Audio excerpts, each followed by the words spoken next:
नमस्कार. एकाक्षी MPSC मध्ये आपल्या सगळ्यांचं स्वागत आहे.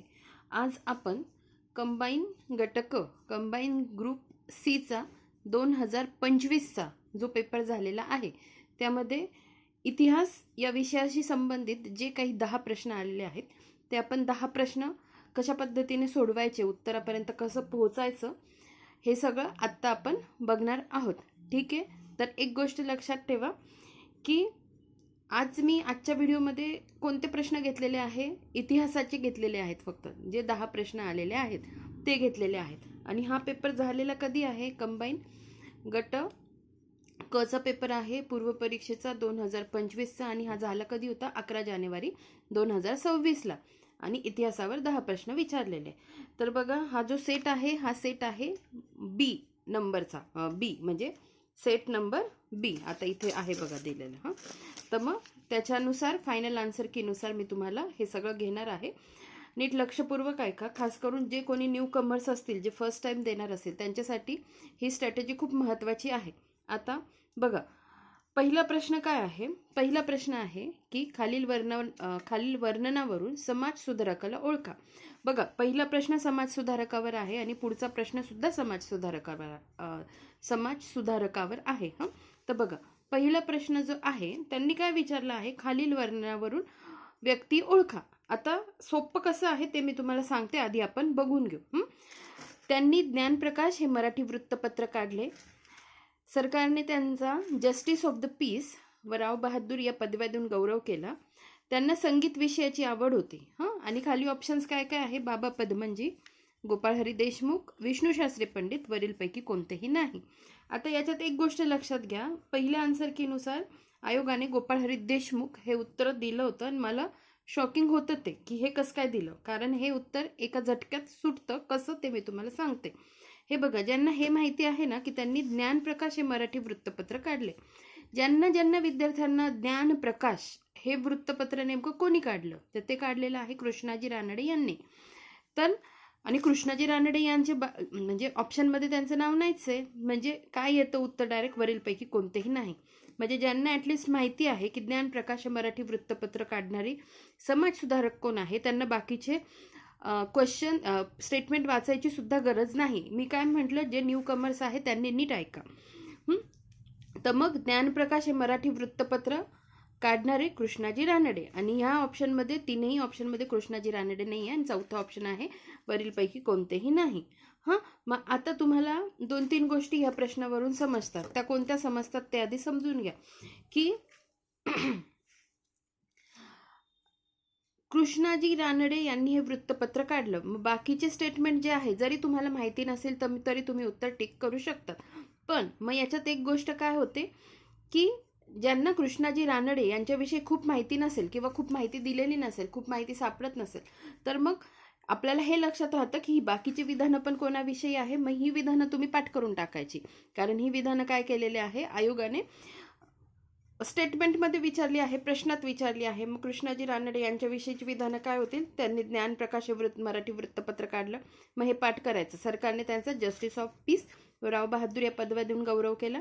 त्यांना संगीत विषयाची आवड होती. झाले हे स्टेटमेंट कोणाविषयी झाले, कृष्णाजी रानडे यांच्याविषयी. आता बघा, हे मी साईडला काय लिहिलं आहे ते मी तुम्हाला नीट सांगते, म्हणजे तुम्हाला कळेल. तर आता एक गोष्ट नीट लक्षात ठेवा की 1-2 मिनिट फक्त.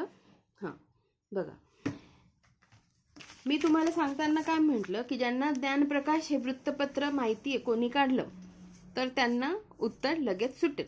तर मेन काय असतं की प्रकाश या शब्दाशी संबंधित 4 वृत्तपत्र आहे जे मी इथे लिहिलेली आहे. आणि हे प्रकाश या शब्दाशी संबंधित हे वृत्तपत्र ज्यांना माहिती आहे ना, त्यांचे उत्तरं लगेच सुटतात. सत्यप्रकाश, सोमप्रकाश, ज्ञानप्रकाश आणि इंदुप्रकाश हे प्रकाश नावावरची 4 वृत्तपत्र आहे.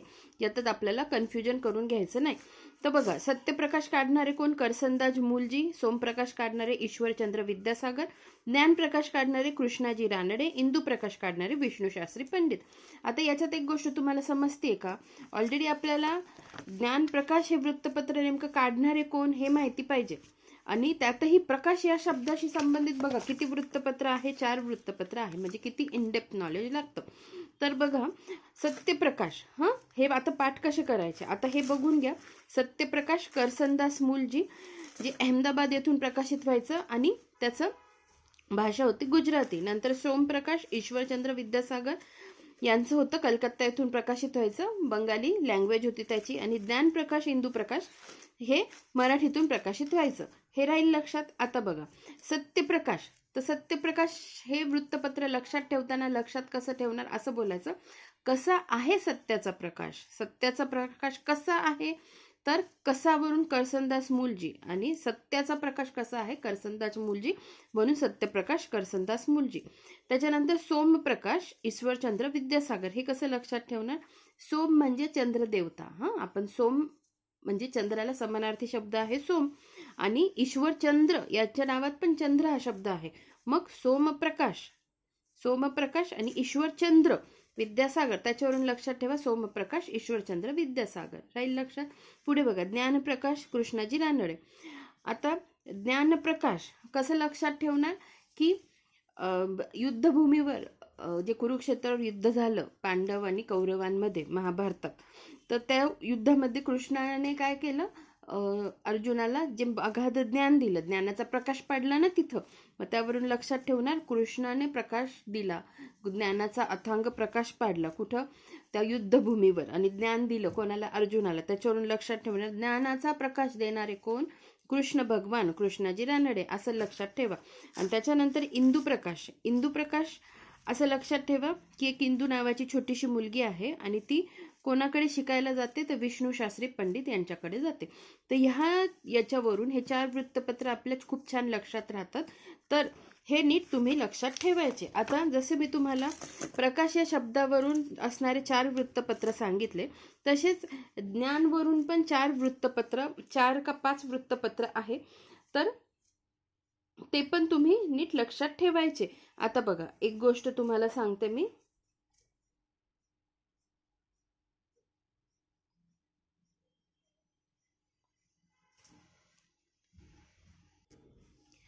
तर बघा, आता मी हे इथे का लिहिलेलं आहे त्याचा अर्थ समजून घ्या. जसं प्रकाश नावाशी संबंधित 4, तसे ज्ञान या शब्दाशी संबंधित पण 4-5 वृत्तपत्र आहेत. ज्ञानदर्शन, ज्ञानोदय, ज्ञानप्रकाश, ज्ञानप्रबोधिनी, अशा पद्धतीने ज्ञान सिंधू, अशा पद्धतीने हे आहे. मग तुम्हाला प्रकाशवरची, ज्ञानवरची, नंतर दीनबंधू, दीनमित्र, इंडियन ओपिनियन, नंतर म्हणजे इंडियन ओपिनियन आणि अजून त्याच्यासारखं यंग इंडियन ओपिनियन, अजून ओपिनियन, असे वृत्तपत्र. नंतर यंग इंडिया, म्हणजे इंडिया या संबंधित, इंडिया शब्दाशी संबंधित 2 वृत्तपत्र. नंतर दिग्दर्शन, एक नुसतं दिग्दर्शन आहे आणि एक आहे फक्त दिग्दर्शन नावाचे, दोन्ही नाव दिग्दर्शनच, फक्त दिग्दर्शन नावाचे 2 वृत्तपत्र आहे. मग ते कोणाचे आहे. नंतर एक समाचार दर्पण आहे, एक दर्पण आहे. तर मग ह्या पद्धतीने आपल्याला हे सगळे माहिती पाहिजे, म्हणून मी तुम्हाला फक्त इथे लिहून दिलेलं आहे. आता हे ऑलरेडी मी याच्यावर व्हिडिओ बनवलेले आहेत, तर मी त्याची प्लेलिस्ट खाली व्हिडिओच्या खाली टाकते. ज्यांना बघायचे असतील तुम्ही ते जाऊन बघा, म्हणजे मग तुमचे हे वृत्तपत्र तुमचे सगळे पाठ होऊन जातील. आपण वळूया पुढच्या प्रश्नाकडे. तर तुम्हाला कळालं की आपल्याला एक गोष्ट, स्टेटमेंट जरी माहिती असेल त्याच्यावरून आपण व्यक्ती ओळखू शकतो. आता पुढचं पण तसंच त्याच टाईपचं आहे, पण फक्त थोडं इनडेप्थ नॉलेज लागतं. ते कसं मी तुम्हाला सांगते. बघा, खालील विधाने वाचून कोणत्या स्त्री समाज सुधारकाच्या कार्याची ओळख होते. वरतीही समाज सुधारक ओळखायचे होते, खाली पण समाज सुधारकच ओळखायचे आहे, स्त्री समाज सुधारक. ठीक आहे, आधी आपण वाचून घेऊ. बघा, शारदा सदन आणि आर्य महिला समाज या संस्थेच्या स्त्री उद्धाराच्या कार्यात त्या सक्रिय होत्या. इसवी सन 1913 मध्ये समाजसेवेच्या कार्यासाठी त्यांचा सरकारने कैसरे हिंद या पदवीने सन्मान केला. इसवी सन 1894 साली त्यांना हिंदू लेडीज सोशल क्लबची स्थापना केली आणि ठाकर सी टाटा या कुटुंबियांनी त्यांच्या स्त्री उद्धाराच्या कार्याला आर्थिक पाठबळ दिले. ठीक आहे, आता ऑप्शन बघा. हिंदू लेडी डॉक्टर रखमाबाई, नंतर पंडिता रमाबाई, रमाबाई रानडे आणि डॉक्टर आनंदीबाई जोशी. आता याच्यात सगळ्यात मोठी गोष्ट काय होते की आता बघा, प्रश्न लगेच कसे सुटतात. आता इथे जसं मी सांगितलं, हे झटक्यात सुटतो हा प्रश्न. आणि आयोगाने याचं उत्तर आधी गोपाळ हरी देशमुख दिलं होतं, नंतर त्यांनी ते बदललं आणि हे दिलं. ठीक आहे, तसंच हे हा प्रश्न पण झटक्यात सुटतो, पण कन्फ्युजन किती होऊ शकतं, पण कन्सेप्ट किती माहिती पाहिजे हे तुम्हाला कळेल आता.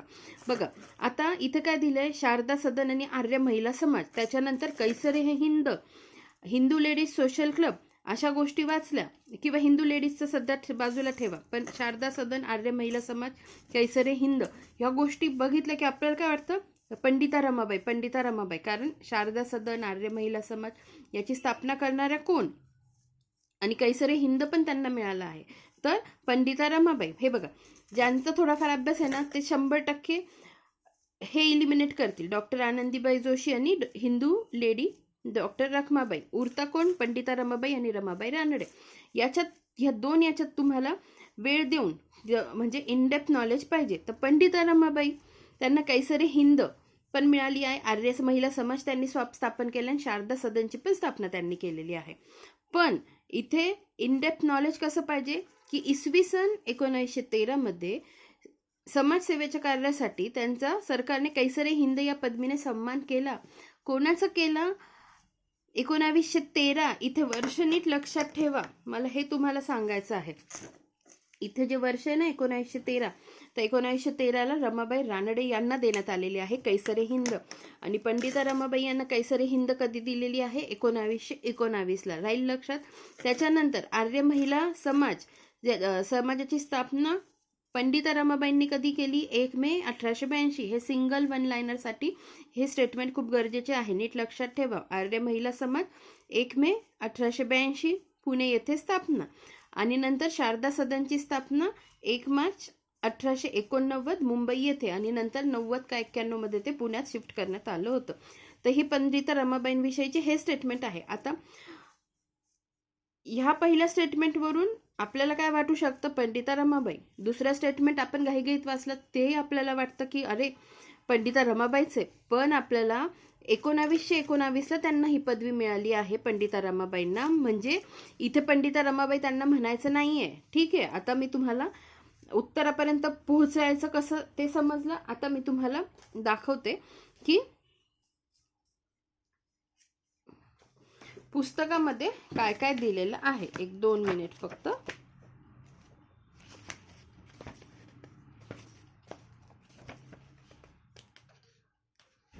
बघा आता हे माइंड मॅपचं पुस्तक आहे, ज्ञानदीप अकॅडमीचं. सॉरी,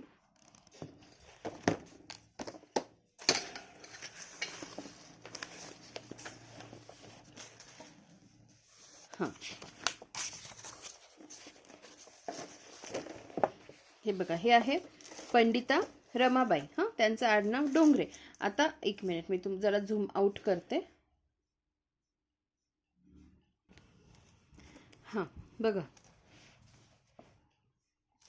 आता पंडिता रमाबाई आणि कैसरे हिंद त्यांच्याविषयी विचारलेलं आहे. तर बघा 1919 ब्रिटिशांनी कैसरे हिंद पदवी दिली. त्याच्यानंतर आर्य महिला समाजाची स्थापना 1 मे 1882. त्याच्यानंतर बघा बाकीची पण माहिती खूप महत्त्वाची आहे. शारदा सदन 11 मार्च 1889. ठीक आहे, आणि बरं ठीक आहे, एवढंच मला तुम्हाला दाखवायचं होतं.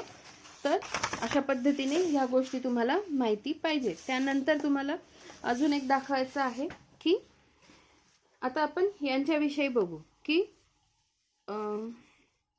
रमाबाई रानडे. हां,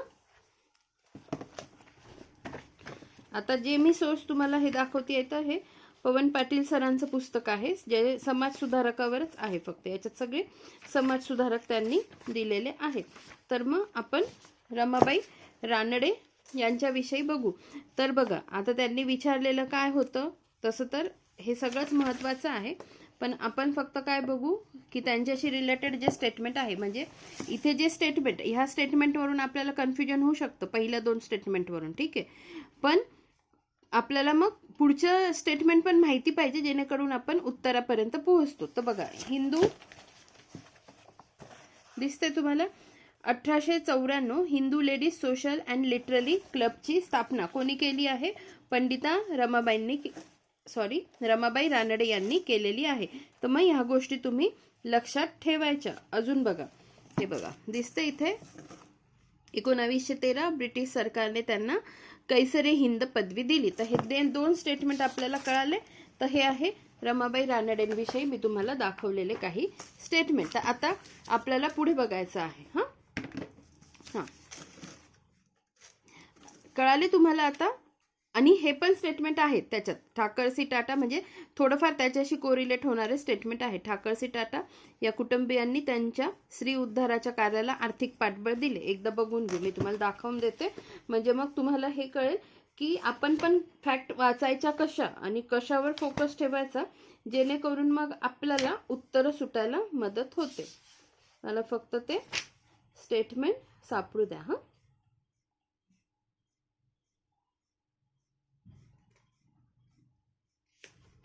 हे बघा, आता मी पूर्ण वाचलं नाहीये, जेवढं एक स्टेटमेंट मला दिसलं. श्रीमती मोतीबाई ठाकरसी यांच्याबरोबर मराठी व गुजराती वर्गात समाज सुधारण्याचे काम त्यांनी हाती घेतले.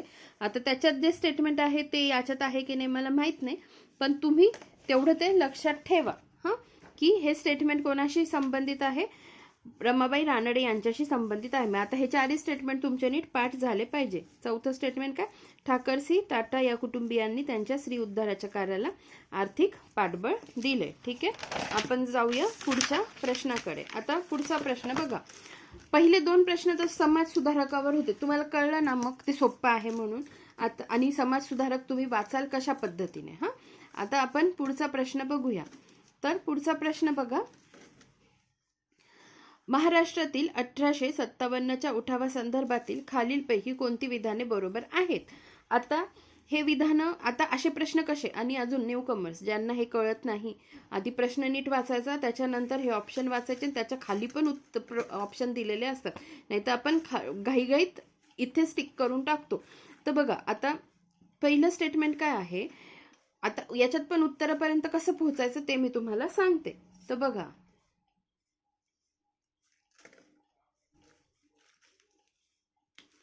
महाराष्ट्रातील 1857च्या उठावा संदर्भातील खालीलपैकी कोणते विधान बरोबर आहे. ठीक आहे, तर मग याच्यात बघा, पहिलं स्टेटमेंट काय आहे, सातारचे छत्रपती प्रतापसिंह यांचे गेलेले राज्य परत मिळवण्यासाठी रंगराव पागे यांनी अविरत प्रयत्न केले.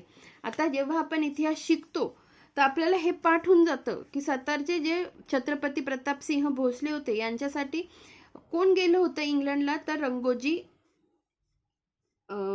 थांबा आता मला ते स्टेटमेंट दाखवते, हे नव्हते गेलेले. ठीक आहे, तर त्याच्यावरून तुम्हाला काय कळतं, पहिलं स्टेटमेंट 100% चूक आहे. पहिलं स्टेटमेंट जर 100% चूक आहे ना, तर मग हे लगेच इलिमिनेट करून टाकायचे. इथे अ आहे, इथे अ आहे, म्हणजे हे दोन स्टेटमेंट तुमचे कॅन्सल होऊन गेले, म्हणजे इथे तुम्हाला फिरकायचंच नाहीये 1 आणि 3 या ठिकाणी. ठीक आहे, आता पुढे बघा. हां, पुढचं काय आहे, कोल्हापुरात 31 जुलै. आता बघा, सगळे स्टेटमेंट माहीत असतील नसेल, बरोबर आहे, आपल्याला माहीत नसतं. आता हा प्रश्न कुठे जाता, महाराष्ट्रातले जे 1857चे उठावे ना, त्याच्यावर हा प्रश्न गेलेला आहे. तर मग तुम्हाला हे दोन तर इलिमिनेट झाले, पहिलं आणि तिसरं इलिमिनेट झालं, बरोबर. आता तुम्हाला काय बघायचं आहे, कोल्हापुरात 31 जुलै 1857 रोजी 21व्या व 28व्या तुकडीतील शिपायांनी बंड केले. आता आपल्याला ऑप्शन कोणते उरले, क आणि ड आणि ब, क, ड. आता याच्यात हे तर कळतं, ह्या दोन ऑप्शन मध्येच आहे ना आपल्याला बघायचं, म्हणजे आपल्याला हे कळतं क आणि ड. क आणि ड हे 100% बरोबर आहेत. क आणि ड हे दोन्ही बरोबर आहेत. मग आपल्याला ब नेमकं बरोबर आहे की नाही हे नीट माहिती पाहिजे. बघा, आता तुम्हाला कळतंय ना, ॲटलिस्ट काहीच माहिती नसेल आणि एखादे दोन स्टेटमेंट माहिती असतात. आता हे स्टेटमेंट फेमस आहे, रंगो बापूजी गुप्ते. आता हे इथलं मी बरोबर म्हणते की नाही आपण तुम्ही ते बघूया, मी तुम्हाला दाखवते. पण हे स्टेटमेंट आपल्याला माहितीच पाहिजे की सातारचे छत्रपती जे प्रतापसिंह भोसले होते यांच्यासाठी कोण गेलं होतं इंग्लंडला. तर अ स्टेटमेंट चूक आहे, म्हणजे पहिलं ऑप्शन आणि तिसरं ऑप्शन इलिमिनेट झालेलं आहे. मग उरतात कोणते, दुसरं आणि चौथं. त्यामध्ये आपल्याला हे कळतं क आणि ड 100% बरोबरच आहे, आपल्याला ब फक्त माहिती पाहिजे. तर ब विधान आहे ना ते चुकीचं आहे. कोल्हापुरात 31 जुलै 1857 रोजी 21व्या व 28व्या तुकडीतील शिपायांनी बंड केले. तर आता आपण हे स्टेटमेंट बघून घेऊया. हे स्टेटमेंट आहे आदरणीय अनिल कठारे सरांच्या पुस्तकातलं. ठीक आहे, तर ते आपण बघून घेऊ, म्हणजे तुम्हाला हे पण कळेल की आपण कशातून वाचलं पाहिजे. हां, 1-2 मिनिट.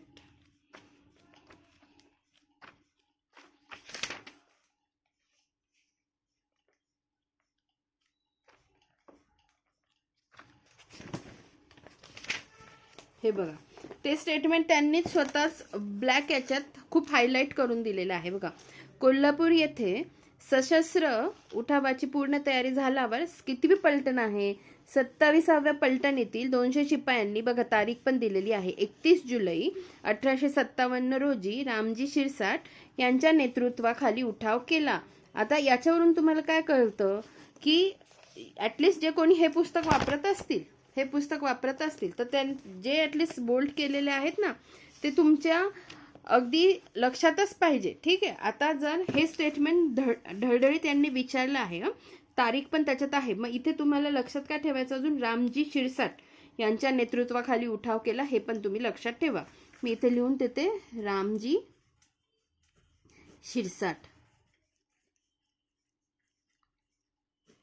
राहील लक्षात? आता बघा, म्हणजे इथे 21व्या व 28व्या तुकडीतील शिपायांनी बंड केले, पण हे कितवी आहे? 27वी. 27.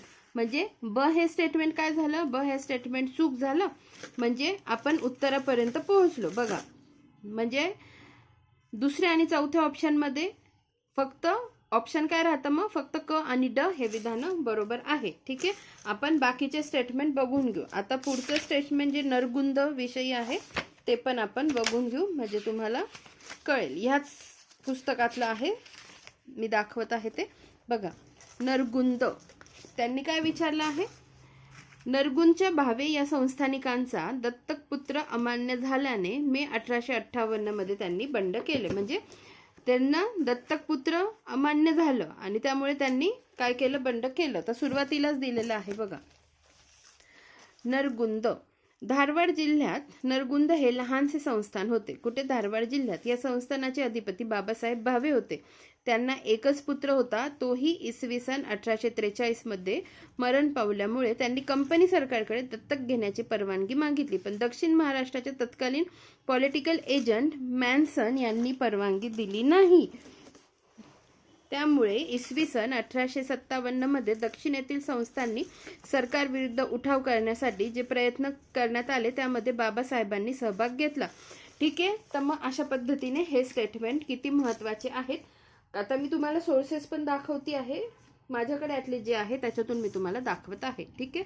आता पुढे बघा. आता पुढचं आपल्याला काय बघायचं आहे की 11 एप्रिल 1858 रोजी अंबापानीच्या लढाईत भिल्लांचा पराभव झाला. तर हे स्टेटमेंट आपण बघून घेऊ. आता हे कुठे आहे की हे माइंड मॅपचं पुस्तक आहे आदरणीय वरद देशपांडे सरांचं, ते तुम्हाला मी दाखवते बघा. आता हे काय आहे? 1857 महाराष्ट्रातील प्रमुख उठावामध्ये बघा, इथे सोलापूरचा उठाव, नागपूरचा उठाव, खानदेशचा उठाव, मुंबईचा उठाव. याच्यात जे खानदेशचा उठाव दिलेला आहे ना, त्यामध्ये हे स्टेटमेंट आहे बघा. अखेर इंग्रज व भिल्लांमध्ये अंबापानी येथे लढाई झाली. यामध्ये अनेक भिल्ल जखमी झाले व अनेक भिल्ल मरण पावले. या लढाईनंतर अनेक भिल्लांवर खटले भरण्यात येऊन त्यातील 57 भिल्लांना गोळ्या घालून ठार करण्यात आले. कळलं? तर मी तुम्हाला सगळ्या स्टेटमेंटचे रेफरन्स पण दाखवत आहे, तर तुम्हाला हे सगळं लक्षात राहायला पाहिजे. आणि हे प्रश्नातले अशा प्रश्नांमध्ये स्टेटमेंट पाठ करून घ्यायचे.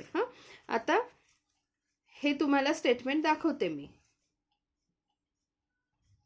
हे बघा, आता कोणतं स्टेटमेंट दाखवतीये?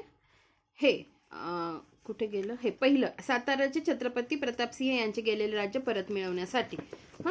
तर हे बघा, सातारा, इसवी सन 1848 मध्ये सातारा राज्य खालसा झाले, कारण सातारचे राजे प्रतापसिंह यांना पुत्र नव्हता आणि त्यांनी दत्तक घेतलेल्या शाहूस कंपनी सरकारने मान्यताही दिली नव्हती. रंगो बापूजी गुप्ते बघा, रंगो बापूजी गुप्ते हे सातारच्या प्रतापसिंह महाराजांचे वकील होते. ठीक आहे. तर मग आणि ते कुठे गेले होते? वकील म्हणून इंग्लंडला गेले होते. तर मग ह्या गोष्टी पण अशा लक्षात ठेवा. तर झालं, तुम्हाला हा प्रश्न समजला. आपण वळूया आता पुढच्या प्रश्नाकडे. बघा, हा प्रश्न पण खूप महत्वाचा आहे. जोड्या लावा. राष्ट्रीय काँग्रेसची अधिवेशने व ठिकाण. आणि हे ना तुम्हाला हे कळेल की कोणत्या गोष्टींवर आपण फोकस करून वाचायला पाहिजे आणि कोणत्या गोष्टी सोडायला पाहिजे. आता हा प्रश्न बघायला गेलं तर खूप सोपा आहे. कसा ते मी तुम्हाला सांगते. बघा काय म्हटलंय, काँग्रेसचं दुसरं अधिवेशन 1886 कलकत्ता, काँग्रेसचं तिसरं अधिवेशन 1887 मद्रास काँग्रेसचे चौथे अधिवेशन 1888 अलाहाबाद, काँग्रेसचे 5वं अधिवेशन 1889 मुंबई. आणि इथे त्याचे अध्यक्ष दिलेले आहेत. आता हा प्रश्न सोपा कसा आहे, कारण आपल्याला ना प्रत्येक वेळेस हे बघावं लागतं की पहिले मुस्लिम अध्यक्ष कोणते, पहिले मराठी अध्यक्ष कोणते, पहिली स्त्री अध्यक्षा कोणती, पहिली भारतीय स्त्री अध्यक्षा कोणती, पहिले ख्रिस्ती अध्यक्ष कोणते. ठीक आहे, तर मग त्याच्यासाठी आणि त्याच्याच बेसिसवर हा प्रश्न आहे.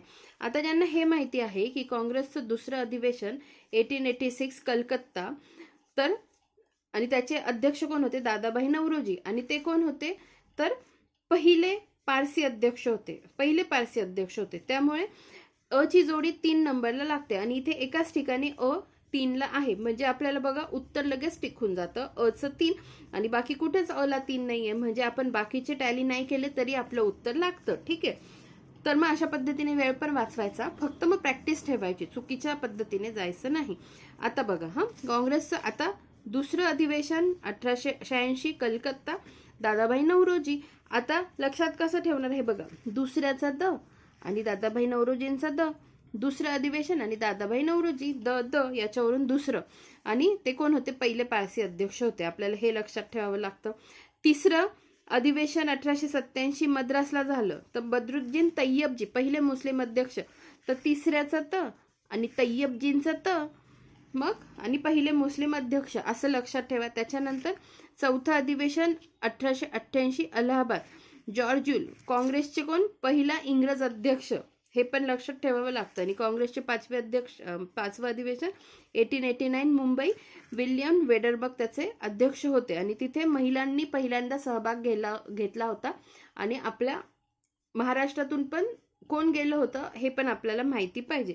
तर आता हे जे अधिवेशनाशी रिलेटेड जे काही आहेत ना, ते मी प्रत्येक अधिवेशन व्यवस्थित कंप्लीट करून घेतलेलं आहे. त्याची मी प्लेलिस्ट तुम्हाला खाली देईल. एक मिनिट, मी तुम्हाला दाखवते की मी काय बोलतीये नेमकं. हे जे माइंड मॅपचं पुस्तक आहे ना, ज्याच्यात हे सगळे अधिवेशन मी करून घेतलेले आहेत. सगळे झाले नाहीत ॲक्च्युली. आता हे पहिलं अधिवेशन आहे ना, तर मग याच्याशा रिलेटेड फॅक्ट सगळ्या मी करून घेतलेल्या आहेत. त्याची लिस्ट मी देते, तुम्हाला हवं असेल तर तुम्ही बघू शकता. तर मग त्याच्यात ह्या सगळ्या गोष्टी क्लिअर होऊन जातात. त्याच्यानंतर अशा पद्धतीने एक व्हिडिओची प्लेलिस्ट मी बनवली आहे की ज्याच्यात कोणी कोणी एकापेक्षा जास्त अधिवेशनाचं अध्यक्षपद भूषवलं आहे. म्हणजे जसं दादाभाई नौरोजी यांनी 3 अधिवेशनाचं अध्यक्षपद भूषवलं आहे. मग ते तुम्ही लक्षात कसं ठेवणार, त्यांचे कुठे झालं, वर्ष काय होतं, याची प्लेलिस्ट पण मी खाली लिंकमध्ये देते. ते पण 100% तुम्हाला बघावे लागतील, कारण त्याच्यातून तुमचे उत्तरं सुटतील. ठीक आहे, त्याच्यानंतर हे पण तुम्हाला माहिती पाहिजे की पहिल्या अध्यक्षा कोण होत्या, पहिल्या भारतीय महिला अध्यक्षा की सरोजिनी नायडू. पण त्याच्यापूर्वी 1917ला कोण होत्या पहिल्या महिला, ॲनी बेझंट. पण त्या भारतीय होत्या का, नाही. तर मग अशा पद्धतीने ह्या सगळ्या फॅक्ट जेव्हा आपल्याला माहिती असतात तेव्हा आपली उत्तरं लगेच सुटतात.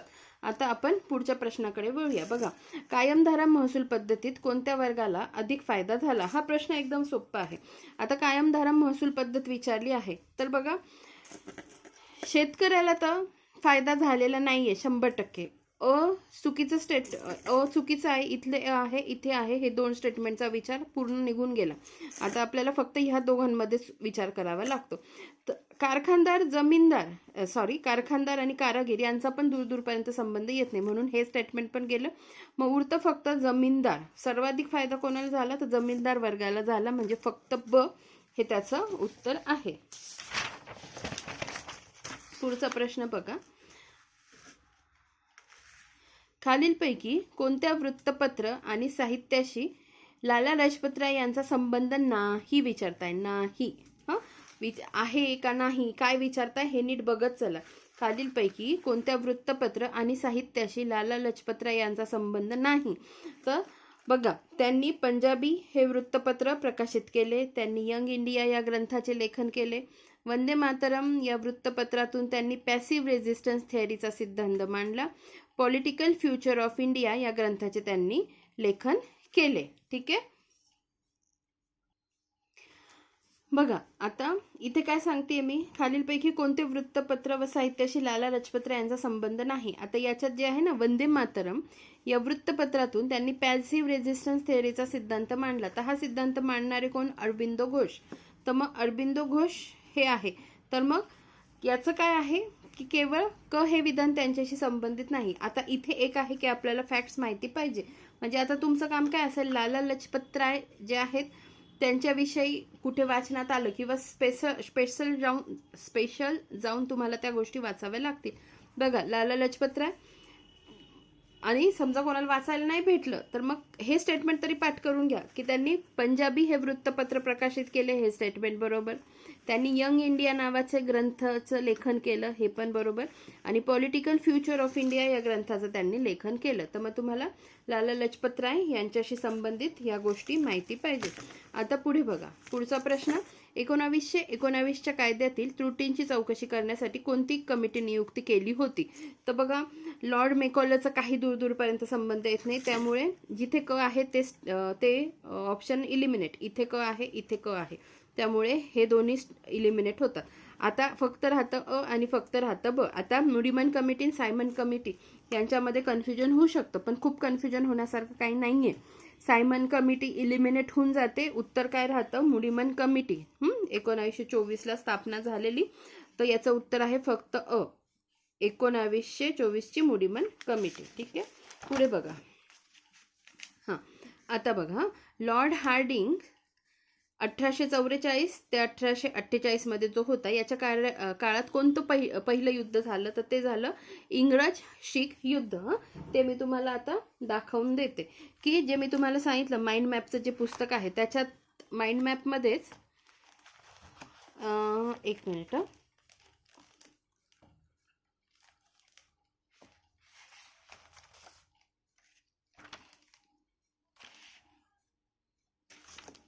बघा हा दिसतोय लॉर्ड हार्डिंग्स पहिला, कारण दुसरा पण होऊन गेलेला आहे, हा आहे पहिला. तर मग हे तुम्हाला दिसलं 1844 ते 1848 आणि हे त्याची माहिती दिलेली आहे. तर इथे स्टेटमेंट आहे बघा त्याच्याविषयी की याच्या कारकिर्दीत काय काय घटना घडल्या. ते युद्ध कोणतं घडलं? याच्या कारकिर्दीत प्रथम इंग्रज शीख युद्ध होऊन 1846च्या लाहोरच्या तहाने ते समाप्त करण्यात आले. या युद्धात इंग्रज विजयी झाले. तर मग हे जे आहे हे सगळे मी कंप्लीट केलेले आहेत, जेवढे काही ह्या पुस्तकात दिलेले आहेत ना ते सगळे मी केलेले आहेत कंप्लीट. तर त्याची पण प्लेलिस्ट मी तुम्हाला देते, तुम्ही ती बघू शकता. हे एवढे दिलेले आहेत ना, हे मी कंप्लीट केलेले आहेत सगळे. हे पण केलेले आहेत.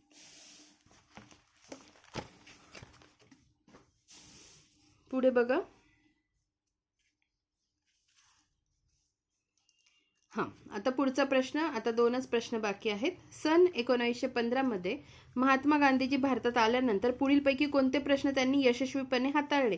तर बघा आपल्याला हे माहिती आहे, चंपारण्य सत्याग्रह, खेडा सत्याग्रह आणि अहमदाबाद मिल मजदूर युनियनचा जो सत्याग्रह होता ते त्यांनी सलग 17 आणि 18 या वर्षी हे केला.